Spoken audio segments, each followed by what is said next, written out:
이런 자유시장 경제라는 게 단속적으로 있었대. 그러니까 쭉 진행된 게 아니라 했다 안 했다 했다 안 했다 이랬다는 거야. 왜 그랬냐고. 그 이유가 뭐냐고. 어떤 정치적인 여러 문제가 있었답니다. 그것 때문에 이 자유시장 경제를 막 활성화할 수는 없었다는 상황이에요. 98년도까지는. 그렇죠? 그러니까 정부나 어떤 공공기관이 개입을 좀 했다라는 거겠죠. 자, 그런데 1998년쯤에 아까 1998년까지는 뭔가 이 자유시장 경제가 활성화가 잘 안 되어 있었다라는 내용이었죠. 근데 이때쯤부터는요, 그 지역, 즉 동유럽 지역이 특징을 띠게 되었답니다. 어떤 특징이냐? By a strong private sector. 강한 민간 부문이래요. 야, 강한 민간 부문이니까 뭐겠습니까? 민영화 얘기하는 거겠죠. 그렇죠? 공공적인 게 아니잖아요. 강한 민간의 부문이라고 했죠. 그리고 비교적 자유로운 시장. 이런 거에 특징을 나타내게 되었답니다. 즉 98년도까지는 그 자유시장이 했다 안 했다 했다 안 했다 이랬는데 98년도부터는 이 자유시장이 본격적으로 활성화가 되었다 이 얘기를 하는 겁니다. 그렇죠? 이제 어떤 민간이 다 알아서 이제 이 시장 경제를 돌리는 이런 형태가 됐다라는 거죠. 국가가 개입하는 게 아니라요. 그렇죠? 대표적으로 그냥 이렇게 생각하면 쉬워요. 자본주의, 민주주의와 공산주의, 사회주의와 비교라고 생각하셔도 좀 좋습니다. 그렇죠? 그렇게 생각하면 됩니다. 사회주의나 이런 거는 이제 국가가 개입을 직접적으로 하는 거죠. 그런데 민주주의, 자본주의 같은 경우는 어떻습니까? 국가가 직접적으로 개입하는 게 아니니까요. 자, 그래서 이렇게 민간이 이제 직접 알아서 다 처리하니까 어떤 결과가 일어났습니까? This triggered an economic boom. 경제적인 붐을 유발했다는 거야. 그러니까 경제적 호황이 일어났다는 거죠. 됐어요? 경제가 잘 돌아가게 됐다는 겁니다. 그런데 this cannot be the whole story. 이것이 cannot be the whole story니까 전체 이야기는 아니다라는 거예요. 자, 여기서 not이 들어가 있고 홀이 들어가 있죠. 이게 부분 부정이거든요. 전체가 다 그런 건 아니다 이런 뜻입니다. 됐어요? 그러니까 이 자유시장 경제를 채택함으로써 모두가 이제 경제 호황이 이뤘다? 이건 아니라고요. 그게 아닌 나라도 있겠죠, 당연히. 자유시장 경제를 채택함으로써 오히려 경제가 안 좋아진 뭐 그런 나라가 있을 수도 있잖아요. 그렇죠? 그러니까 여기는 역시나 또 반대되는 내용, 또 however나 뭐 그런 어쨌든 뭔가를 대조시키는 그런 뉘앙스의 단어가 들어가는 게 적당하겠죠. 자, 그러면 이 대조가 나왔으니까 이 대조에 대한 대표적인 사례로서 라틴 아메리카를 지금 얘기를 한 겁니다. 아까는 동유럽 얘기였죠? 동유럽은 어땠다고요? 활성화가 잘 됐다고요. 98년도부터 자유시장 경제를 채택함으로써 이제 이 경제가 좀 호황이 있었다. 그런데 그에 반해서 라틴 아메리카는 is also free. 역시나 자유롭긴 해. 하지만 except 뭐를 제외하고 몇 가지의 일시적 사건을 제외하고는요, has been historically characterized. 역사적으로 특징이 있었다는 겁니다. by slow economic growth야. 얘들아, slow야, slow. 느린 경제 성장이야. 됐어? 그러니까 대체적으로는 얘네도 자유시장 경제이긴 했지만 성장이 느렸다는 거야. 성장이 되긴 되는데 느렸다는 거야. 얘네는 경제적 호황이 왔다며, 동유럽 쪽은요. 근데 얘네도 성장을 하긴 하는데 굉장히 뜨문뜨문하게 경제적 성장이 이뤘다는 거죠. 왜 그럴까? 그 이유는 뭐 아직은 모르죠. 내용이 나올지 안 나올지도 모르고요. In addition, 게다가 the region, 그 지역은 라틴 아메리카는 has a relatively high birth rate. 비교적 높은 출생률을 또 가지고 있대요. 자, 여러분 생각해봐. 어떤 나라가 있는데 이 나라가 경제 성장이 굉장히 느려.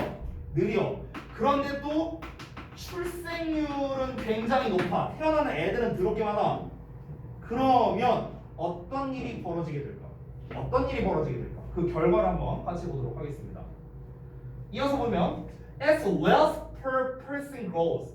자, 그곳에 그 라틴 아메리카의 부입니다. wealth, 부, 재산 이런 뜻이죠. 한 사람당 재산 성장이야. 부의 성장이 was remarkably 눈에 띄게 또 슬로우 나왔네요. 98년도부터 2008년도까지 느렸다라는 겁니다. 예를 들어 생각해봐. 돈이 1억이 있어.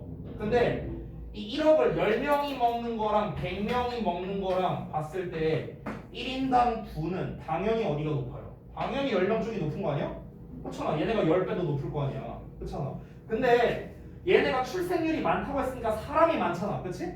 그러면은 국가가 가지고 있는 그런 어떤 부는 이제 한계가 있는데 인원수는 많다 보니까 개인에게 돌아가는 양이 적을 수밖에 없다. 지금 이 얘기를 하는 거예요. 됐어? 그러다 보니까 이 부의 성장이 느릴 수밖에 없다라는 거죠. 애가 조금 태어나면은 고퀄리티로 뭔가 이렇게 할 수가 있을 텐데 애들이 엄청 많이 태어나니까 다 뭔가 이렇게 주려고 하다 보니까 이제 개개인의 그런 그 부는 아무래도 이 조금씩밖에 오를 수밖에 없다라는 거죠.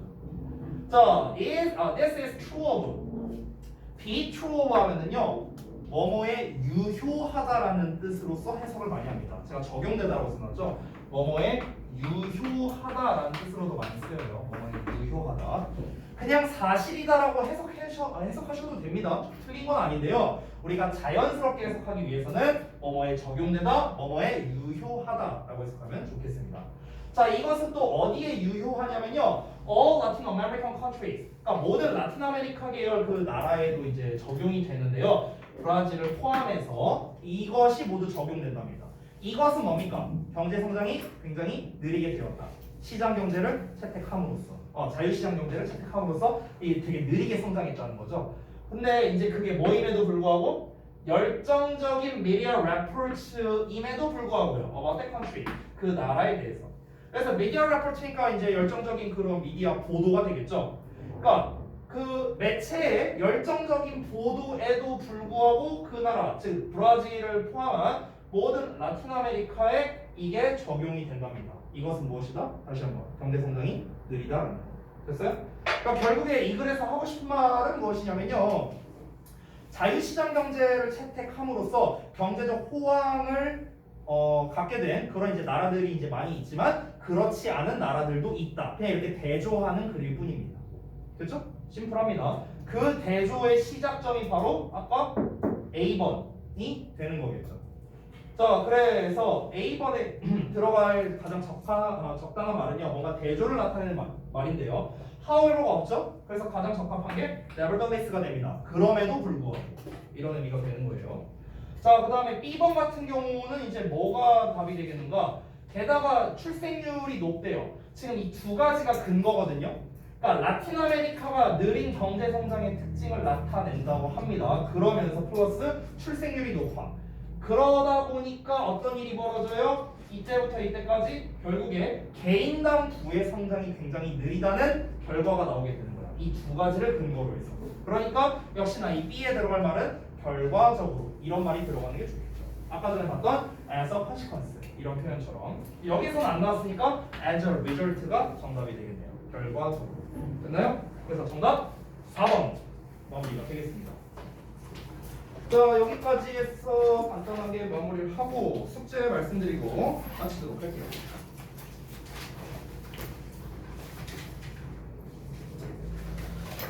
먼저 지난번에 11강 풀기까지 했으니까 12강 12강 문제 전체 풀고요. 그 다음에 모르는 단어 조사 해오시고 그 다음에 12강이 아마 흐름상 어색인 걸로 알고 있거든요. 그럼 보기문은 따로 없으니까 넘어갈게요. 그 다음에 문제 푼 거 채점하시고 그 다음에 첫 두 문장 구문 분석은 해야 됩니다.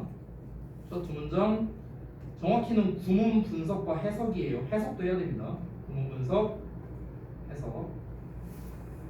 이건 주제 파악을 위해서 반드시 필요합니다. 자, 그 다음에 마찬가지로 소재, 주제 표시해 오시고 됐죠? 자, 그 다음에 두 번째로는 워크북인데 워크북은 9강할 차례죠?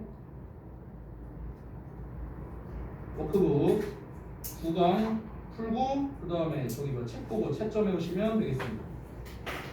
자, 오늘 여기까지 고생들 했습니다.